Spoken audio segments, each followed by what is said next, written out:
এভাবে একবার মাছের মাথার মুড়িঘণ্ট করে খেয়ে দেখবেন, সবাই কিন্তু আপনার ফ্যান হয়ে যাবে। আর এটা আমি রান্না করেছিলাম মাসকলাইয়ের ডাল দিয়ে। প্রথমে মাসকলাইয়ের ডালগুলোকে আমি কড়াইয়ে ভালো করে ভেজে নিয়েছি ব্রাউন কালার হওয়া পর্যন্ত। তারপর আমি এটাকে পানি দিয়ে কিছুক্ষণ ভিজিয়ে রেখে ধুয়ে ব্লেন্ডার জারে দিয়ে ব্লেন্ড করে নিয়েছি এবং এটাকে আধা ভাঙা করতে হবে, পুরো মিহি করা যাবে না। আর অন্য পাশে আমি কড়াইয়ের মধ্যে আমি মাছের মাথাগুলোকে ভেজে নিচ্ছি।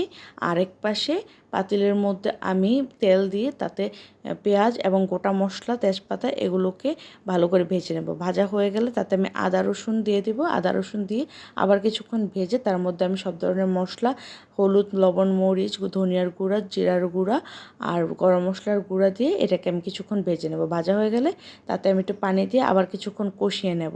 আর কষানো হয়ে গেলে তার মধ্যে আমি যে ব্লেন্ড করে রাখা ডালগুলো দিয়ে দেব।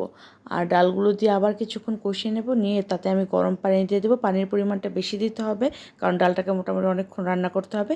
এবং ডালের মধ্যে বলক চলে আসলে তাতে আমি কাঁচামরিচ আর মাছের মাথাগুলোকে দিয়ে দেবো। দিয়ে এটাকে ভালো করে ভেঙে রান্না করতে হবে। আর অন্য পাশে ফোড়ন রেডি করছি, শুকনো মরিচ, রসুন, পেঁয়াজ আর জিরা দিয়ে এটাকে ভালো করে ব্রাউন কালার করে ভেজে ডালে দিয়ে দেবো। এবং রান্নার ঠিক আগ মুহূর্তে এটা দিতে হবে। আর ফোড়ন দেওয়ার পর বেশিক্ষণ রান্না করা যাবে না। জাস্ট একবার ট্রাই করে দেখবেন এবং কমেন্ট করে জানাবেন কেমন হয়েছে।